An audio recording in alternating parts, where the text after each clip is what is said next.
Oxygen keeps you alive.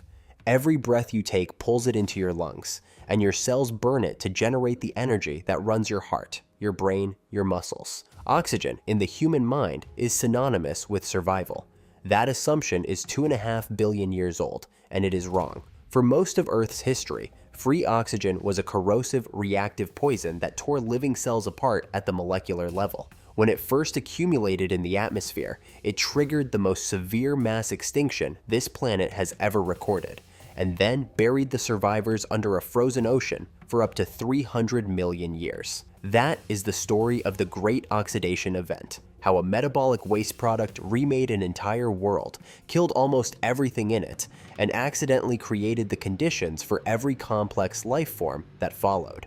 You are one of those life forms, and the molecule keeping you alive right now was, for most of this planet's history, the most lethal substance on Earth. To understand what oxygen did to early life, you need to understand what oxygen actually is at the chemical level. Oxygen is electronegative, a property that describes its tendency to pull electrons away from other atoms. In a controlled biochemical environment, that property is useful. In an uncontrolled one, it is catastrophic. When free oxygen enters a biological cell that has no defenses against it, it reacts with water and other molecules to form reactive oxygen species. These are unstable molecular fragments, including peroxides and free radicals, that strip electrons away from whatever they contact.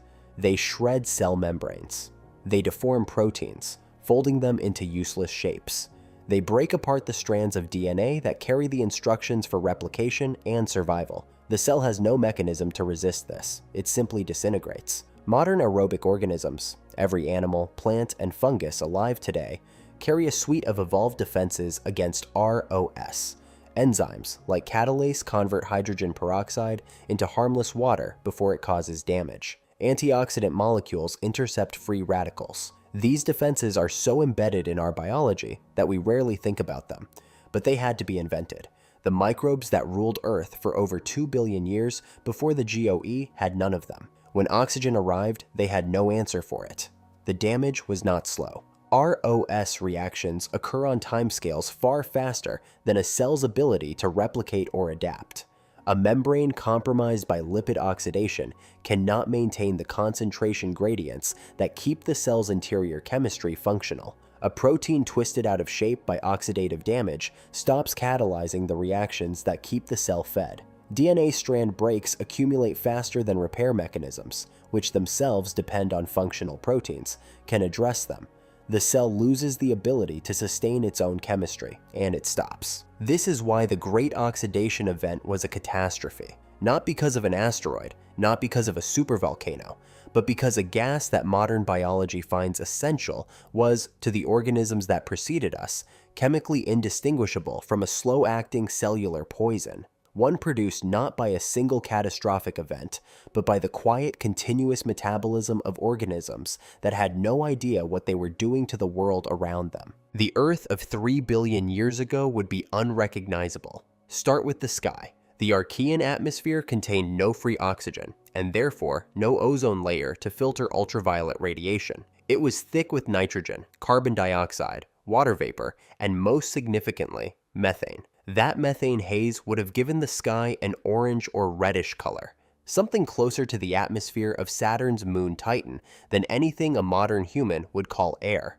The sun, at this point in its life, produced only about 70 to 80% of the energy it puts out today. By the physics of planetary climate, Earth should have been a frozen rock. It was not, and the reason was methane. Methane traps heat far more effectively than carbon dioxide. The biological production of methane by early microbes created a thermal blanket thick enough to keep the planet's oceans liquid despite the faint young sun. Those oceans were nothing like the blue water visible from orbit today. They were green or dark brown, saturated with dissolved ferrous iron. Iron dissolves readily in anoxic, oxygen-free, water, and it had been doing so for hundreds of millions of years. Over geological time, the oceans had accumulated an enormous reservoir of it, fed by submarine hydrothermal vents on the seafloor. The seas were, in chemical terms, a planet-scale solution of dissolved metal. Life in this world was strictly microbial. No multicellular organisms existed, no eukaryotes. Every living thing on Earth was a single-celled prokaryote, and every single one of them was anaerobic, dependent on an oxygen-free environment to survive. The dominant organisms were methanogens, a group of archaea that consumed hydrogen and carbon dioxide and exhaled methane as waste. Their metabolic output was what sustained the warming haze above the surface. They were not simply adapted to this world. Their biology actively maintained it. Secondary players included an oxygenic photosynthesizer, bacteria that could use sunlight to generate energy, but that extracted electrons from sulfur or iron compounds rather than water. They produced no oxygen. Their access to the ocean was limited by the availability of those chemical fuels, which concentrated near hydrothermal vents and volcanic systems. Geographically constrained to those pockets, they never achieved the planetary reach that cyanobacteria would later gain.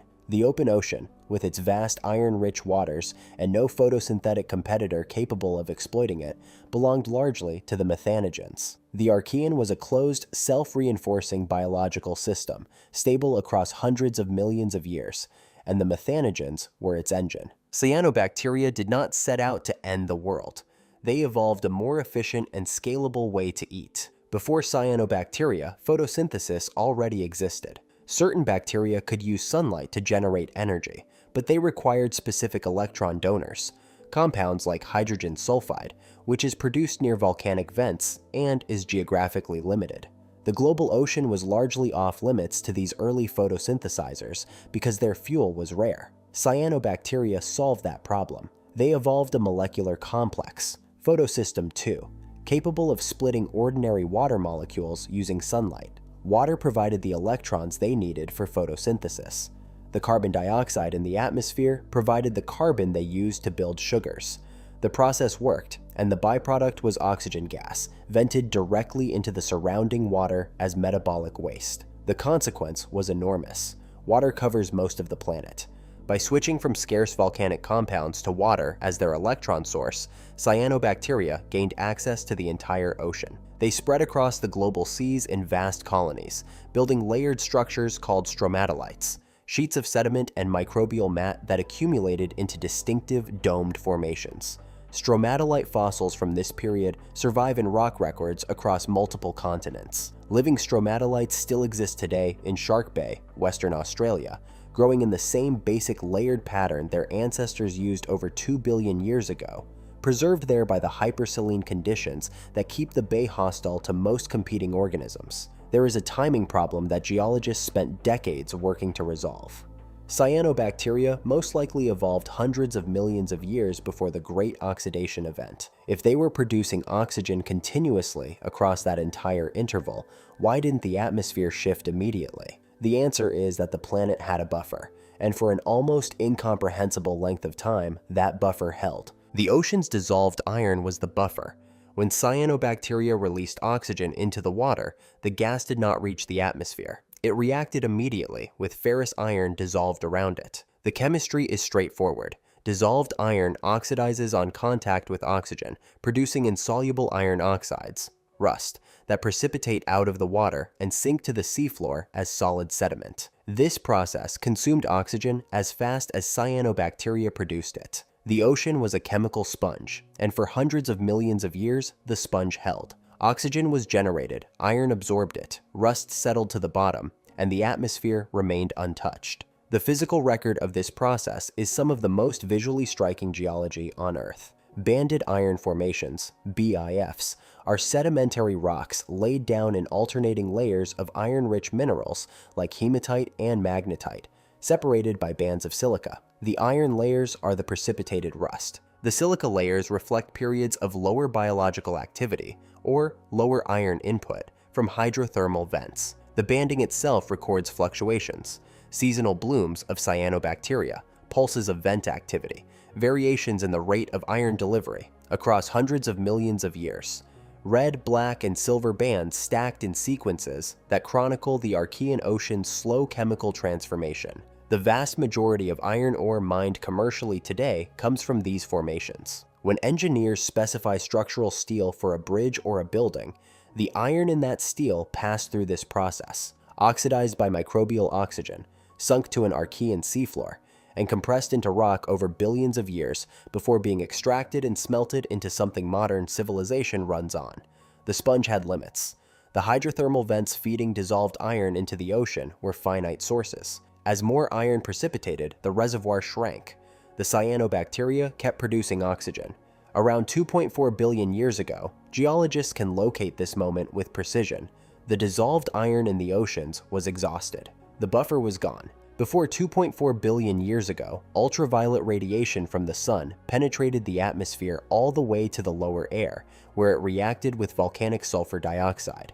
Without an ozone layer to block UV, these reactions separated sulfur isotopes in a pattern that defies ordinary chemistry, a quantum-level signature that has no other known cause. That signature appears in every sedimentary rock older than 2.4 billion years. It vanishes completely in rocks formed after that date. Ozone blocks UV. Ozone requires atmospheric oxygen.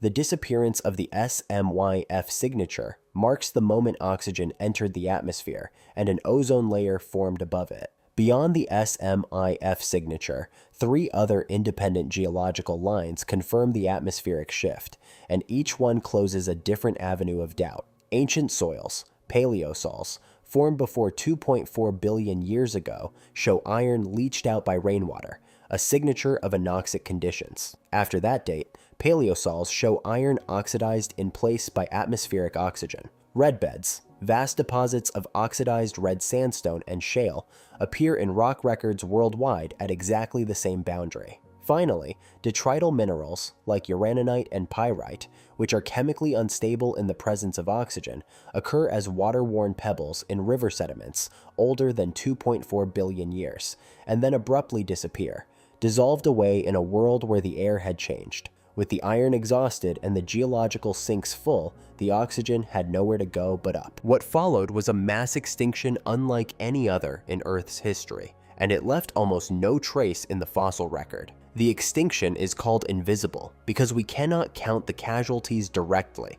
Microbes do not leave bones or shells, but the genetic and chemical signals are unambiguous. The organisms that died in the greatest numbers during the Great Oxidation Event, the obligate anaerobes, the methanogens, the sulfur-based photosynthesizer, were single-celled and soft-bodied. They vanished and left chemistry behind, not skeletons. Phylogenetic analysis, the reconstruction of evolutionary history from the genetic relationships among surviving organisms, shows a massive pruning of diversity during this period. The branches of the tree of life that disappeared correspond to the anaerobic lineages that had dominated for over 1 billion years. As oxygen spread through the ocean, the ROS-driven destruction, detailed in the first chapter, played out across the global biosphere. Organisms that had never encountered free oxygen, that carried no defenses against it, died in their billions. The habitats where anaerobic life could persist shrank to the margins of the planet. The deep muds of seafloors, where oxygen could not penetrate. The oxygen-depleted environments around hydrothermal vents. Any pocket of sediment or water where the gas had not yet reached. We cannot count microbial species the way paleontologists count trilobites or ammonites. There are no Archean anaerob genera listed in extinction tallies alongside the dinosaurs or the Permian marine fauna. Yet, every independent line of evidence points to the same interval. The collapse was absolute. Its invisibility is purely a function of what the victims were, not of how severe the event was. The descendants of these organisms survive in exactly those refugia today. The methanogens that once dominated the Archean Earth now live in swamp sediments, in the digestive tracts of ruminants, and in the guts of humans. They are not extinct. They are displaced. They retreated to the only environments left where conditions resembled the world their biology was built for. And there they have remained for over 2 billion years, unchanged in any fundamental way, waiting out an atmosphere that never returned to what it was. The organisms that caused this extinction did not register its occurrence. Cyanobacteria continued producing oxygen. They had no means to sense the collapse they were driving, no mechanism to stop. The biosphere died and transformed around them while they simply kept metabolizing. The extinction of the anaerobic biosphere was one arm of the catastrophe. The other arm was the climate, and it swung simultaneously. Methane was the thermal blanket keeping Earth warm under a faint sun. Methane is also chemically reactive.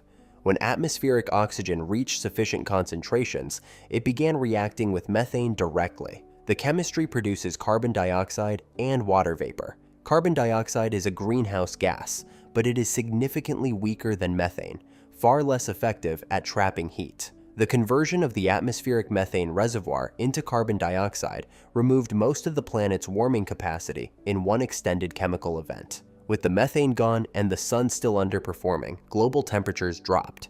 The system crossed a threshold and the climate collapsed. Ice advanced from the poles toward the equator. As ice cover expanded, it reflected more sunlight back into space, a feedback loop that accelerated the cooling. Geological formations in the Lake Huron region, which gives the event its name, and equivalent deposits on multiple continents, show ice reaching equatorial latitudes. This is what geologists call a Snowball Earth scenario, a planet with ice sheets extending to the tropics and oceans frozen over. The Huronian glaciation began approximately 2.4 billion years ago, concurrent with the atmospheric oxygen accumulation. How long it lasted remains uncertain. Estimates range from 100 million to 300 million years. That range reflects the difficulty of dating events this deep in the geological record, not disagreement about whether it occurred. The glacial deposits themselves, tillites, which are ancient consolidated glacial debris, dropstones carried by icebergs into open water and dropped into fine-grained sediment, and striated bedrock scarred by advancing ice sheets, exist on multiple continents and record an event of global extent. Whether the oceans froze completely or retained pockets of liquid at depth is debated.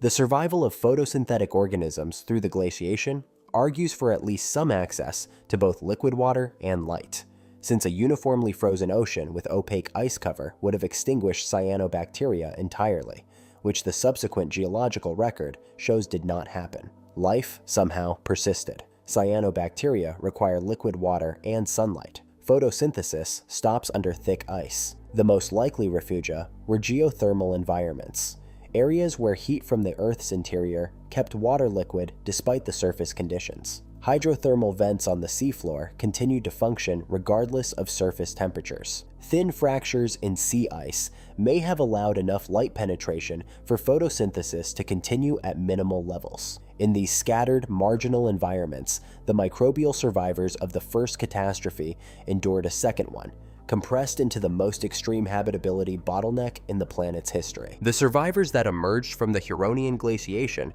inherited a world permanently saturated with oxygen. There was no returning to the Archean. The chemical buffer was gone, the methane greenhouse was destroyed, and the anaerobic habitats that once covered the globe were reduced to isolated pockets. Any organism that was going to thrive in the new world had to deal with oxygen, not just survive its presence, but manage it biochemically. The first adaptation was defensive. Microbes that survived in oxygenated environments evolved enzymes capable of neutralizing ROS before those molecules caused fatal damage. Catalase, which breaks hydrogen peroxide into water, is one of the most ancient and widespread enzymes in modern biology, and its evolutionary origin traces to exactly this period of chemical pressure. But defense is metabolically expensive. Neutralizing ROS costs energy. The organisms that took the next step did not just neutralize oxygen, they put it to work. Aerobic respiration is the process of using oxygen as the terminal electron acceptor in the chemical breakdown of food molecules. It is the metabolic system that all animals, including humans, use today. The energetic difference between aerobic and anaerobic metabolism is not incremental. Anaerobic fermentation extracts roughly 2 ATP molecules from a single glucose molecule. ATP is the cell's energy currency. Every biological process that requires energy spends ATP. Aerobic respiration extracts approximately 36 ATP from the same glucose molecule, an 18-fold increase in energy yield from identical fuel. That difference is not a refinement. It is the distinction between a biology that can barely sustain itself and one that can afford to build complexity. This energy surplus changed what life could do. Anaerobic organisms are energetically constrained. They cannot afford to maintain large genomes, build complex internal structures, or grow to significant size. They reproduce, metabolize, and survive, but the ceiling is low. The oxygen economy removed that ceiling. Cells with access to aerobic respiration had energy to spend on complexity, larger bodies, more elaborate chemistry, new cellular architectures that anaerobic metabolism could never have sustained. The critical event that followed was endosymbiosis. Around 1.5 to 2 billion years ago, the precise timing remains a subject of active research. An archaeon engulfed an oxygen-respiring bacterium. Engulfment happened regularly in the microbial world. It was a common predatory strategy. What made this instance different was that the archaeon failed to digest its prey. The bacterium was not broken down. The two cells survived in contact, and over generations, that contact became structural. The host provided a protected interior environment and access to organic nutrients. The engulfed bacterium, already equipped for aerobic respiration, processed food molecules using the oxygen now abundant in the environment and generated energy at a rate the host cell could not achieve alone. The host gained an internal power source. The bacterium gained a stable habitat. Over time, the bacterium's genome contracted. Functions it no longer needed, those now supplied by the host, were lost or transferred to the host's own genetic material. What remained was a specialized organelle, no longer a free-living cell, but no longer entirely absorbed either. That organelle is the mitochondrion.